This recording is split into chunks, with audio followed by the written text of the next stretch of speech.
Major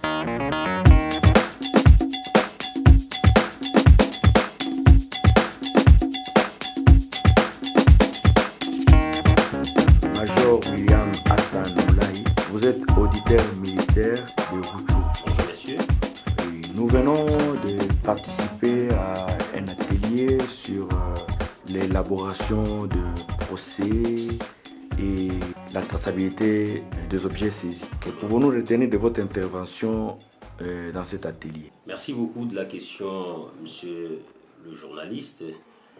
Effectivement, nous venions de participer et d'intervenir dans cet atelier que nos amis de l'ACDH venaient d'organiser dans le cadre de leur partenariat avec la justice, ainsi que l'ICSN qui se charge, n'est-ce pas, de gérer ces domaines. Il a été question pour nous d'échanger avec les OPJ de cette institution autour des éléments indispensables de la rédaction d'un bon procès verbal, les types de procès verbal, ainsi que les éléments du dossier pouvant faciliter le travail au parquet militaire et civil. De notre échange, nous avions essayé de relever quelques difficultés que rencontrent les OPJ, parce que vous êtes sans ignorer que les OPJ, ce sont eux qui constituent pratiquement l'œil et l'oreille de l'officier du ministère public que nous sommes, et que le travail que nous faisons commence pour la plupart à leur niveau.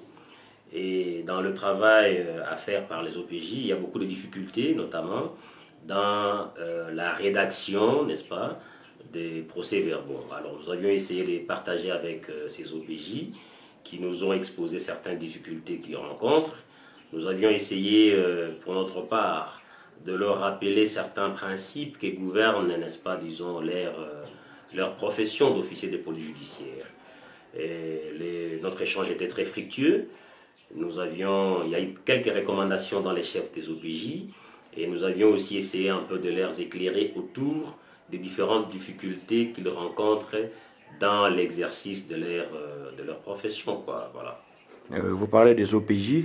Quel genre des OPJ vous étiez en face? Bien, nous avions échangé avec les OPJ de l'ICSN, donc les OPJ qui sont investis d'un pouvoir réduit, d'un pouvoir restreint, les OPJ du Parc national de Virunga, qui n'exercent leurs compétences que dans le Parc national de Virunga. Pendant l'atelier, vous avez vraiment longuement évoqué les cas de biens saisis. Comment expliquer les libérations de présumés accusés sur un forfait quelconque? Merci beaucoup, monsieur le journaliste. Vous savez, nous sommes officiers du ministère public. Nous sommes magistrats du parquet. Nous poursuivons à charge et à décharge. Vous savez, dans ces domaines, dans ce monde des crimes environnementaux, il se passe beaucoup de choses.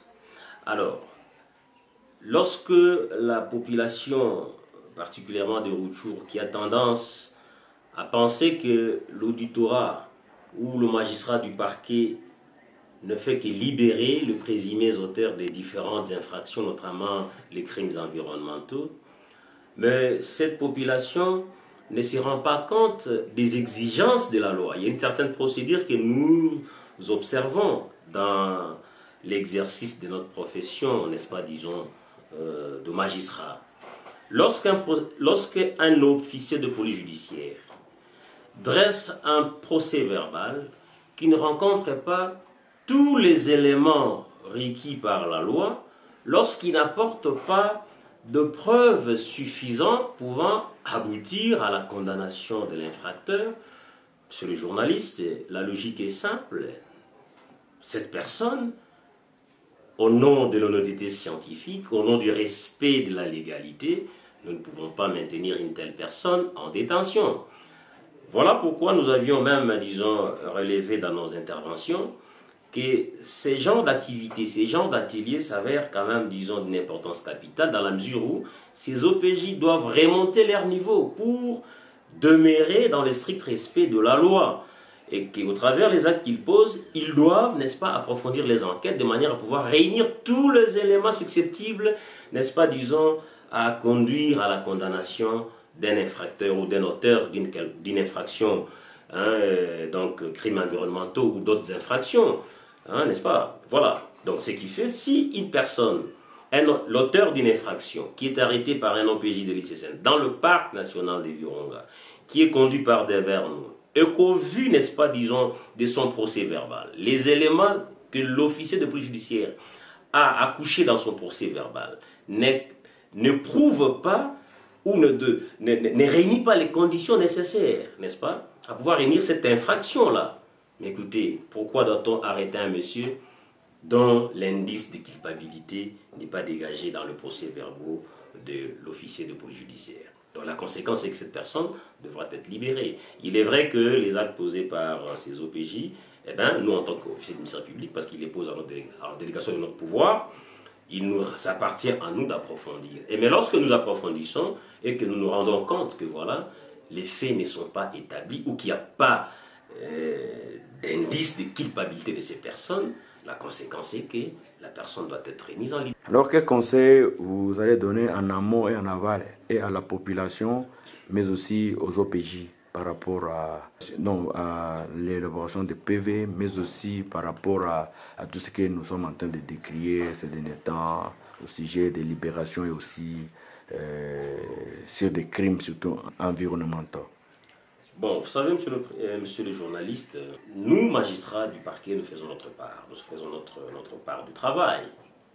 Mais la population, ainsi que les autres intervenants, ont aussi une part de responsabilité dans ce qu'elle attend, n'est-ce pas, disons, de magistrats que nous sommes.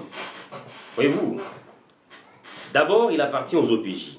Je crois que nous venions longuement de discuter là-dessus. Il appartient aux OPJ d'élaborer, de dresser, n'est-ce pas, le PV dans les conditions fixées par la loi.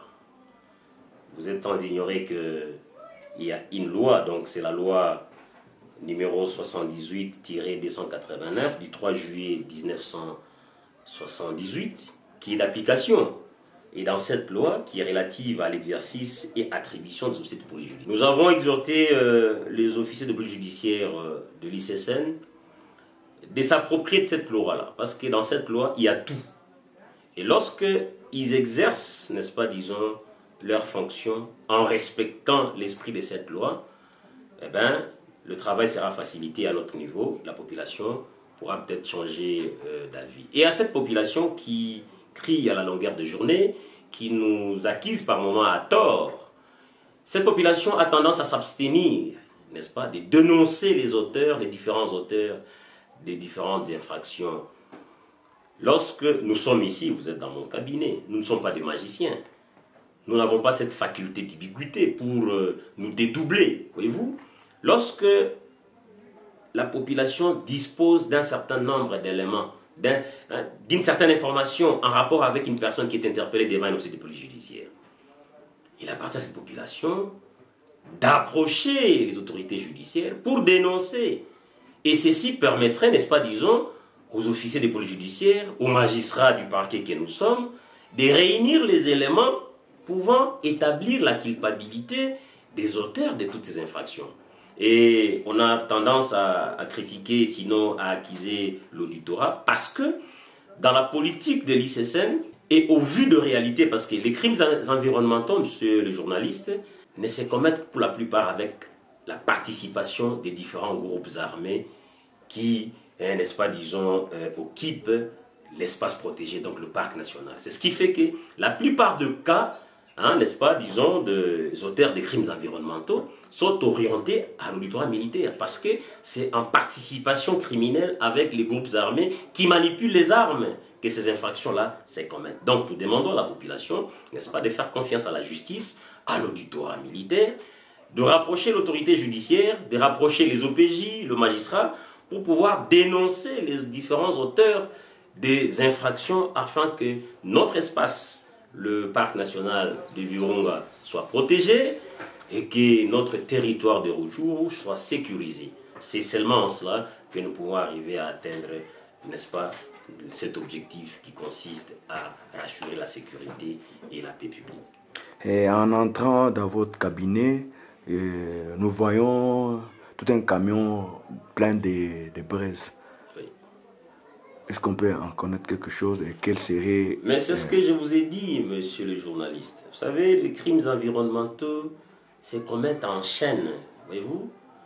Ce véhicule que vous venez de voir, effectivement, certaines sources aillent à nous renseigner, n'est-ce pas, qu'un véhicule était en train de charger de la braise dans un véhicule de particulier à destination de Goma. Si vous essayez, n'est-ce pas, d'inventorier le nombre de ça qu'il y a là-dedans, vous comprendrez finalement que cette destruction est en train de